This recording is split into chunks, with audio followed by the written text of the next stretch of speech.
Gashiliva and I would like cordially to thank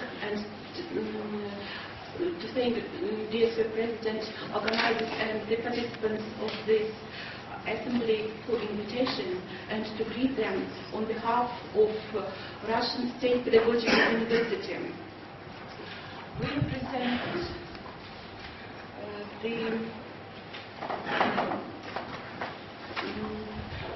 the Institute of the Peoples of the North, and we teach indigenous students from all over Siberia.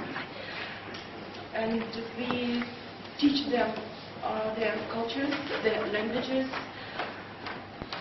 and prepare specialists for different regions in Siberia.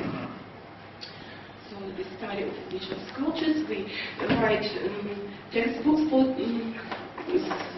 school books for schools, and our preferred method of research is field work. For example, like in these slides, it's Laptev Sea in Sakha. And I would like to say you something about several topics relevant to ice environment. For example, this is traditional knowledge on ice environment, mythology on origin of cold ice and snow, ice and snow terminology. For example, Chukchi language has more than 100 words which refer to different conditions of ice and snow. And what is interesting, it even reflects climate change and pollution. For example, there are some such words recently invented like grayish, dirty, polluted snow and ice, or ice melting in non-proper time zone. And recently we were involved also involved into the international CAVIA project. It was interdisciplinary research project that analyzed community adaptation and vulnerability in Arctic regions. It identified the ways in which Arctic indigenous communities were affected by changing environment and changing social conditions. I would like to mention some findings from this research and other projects. Our data also points at stable warming in Arctic regions. Here is one of the pictures. It was made by our students in Yamal, near Gda village. So lately, this ice discontinued remaining non-melted during the entire year as it was before. Melting of ice caused floods, and especially spring floods, and the very existence of some villages became impossible now.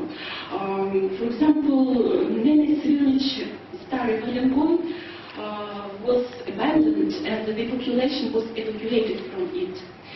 This is another village. This is Antipeluta village in Yamal. In recent springs, river blocks of ice started floating right across the village. And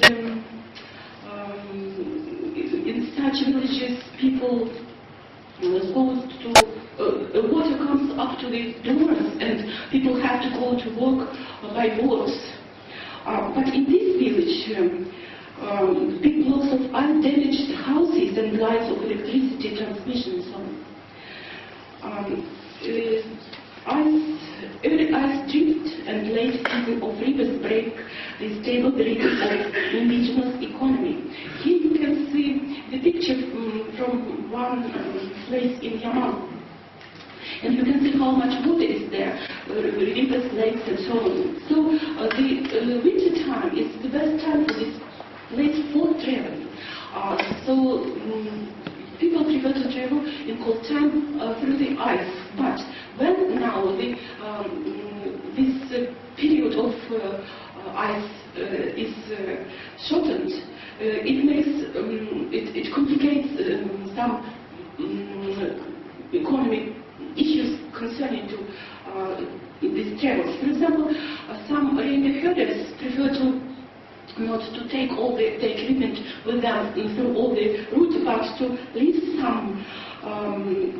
season equipment in certain places, and if they don't have time to reach this place before ice was melted, it makes really big problems for them. Because of floods, the plant biomass comes off together with soil, and as a result some pastures stop being suitable for reindeers, and it also makes reindeer herders to change their routes. In Chukotka we have such example that they kept in hot time in summer, they protected the reindeers from heat and from mosquitoes by driving them to the glacier, to the block of ice on the river. And now the reindeer herders told us that now it became difficult to find such place because there is much less ice there. In the zone of nomad routes, the territories are covered with swamps. But because of permafrost, those swamps are shallow, and it is not possible to drown in these places. It's easy for reindeers to go through these places. But now, because of warming, sometimes it happens that reindeers stick in the mud and break legs. It happens not often, but still reindeers told us about that.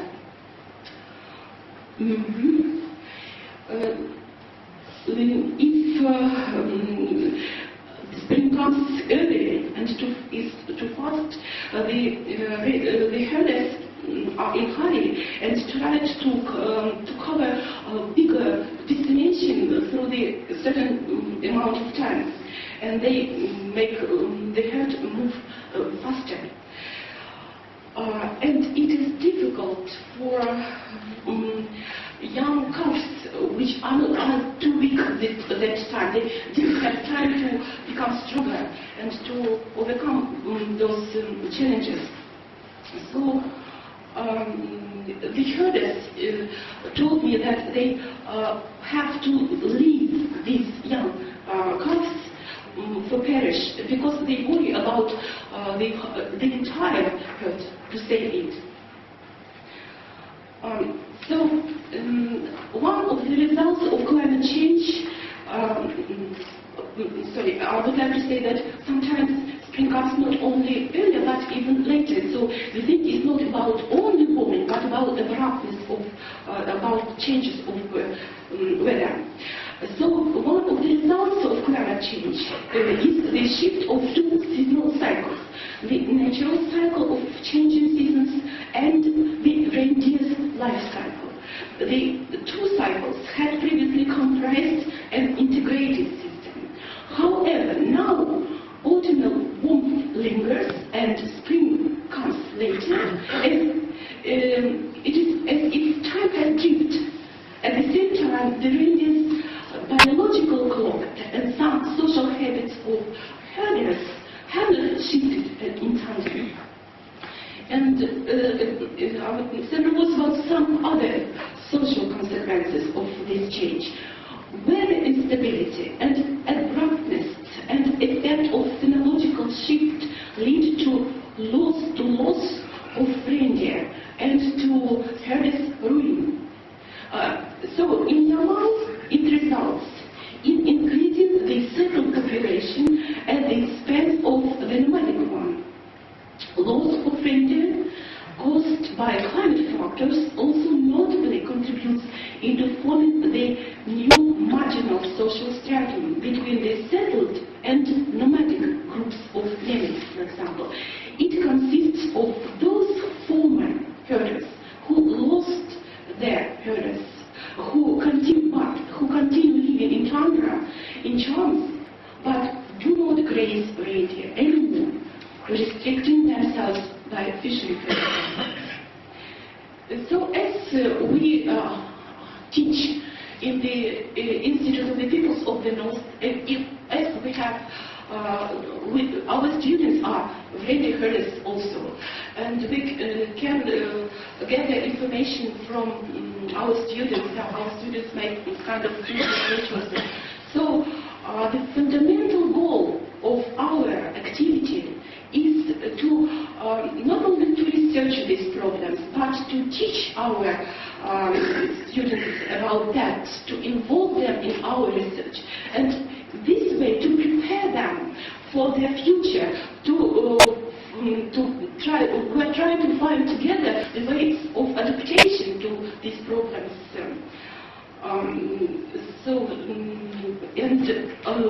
The main goal of us is to preserve unique indigenous cultures of Siberia in the changing social and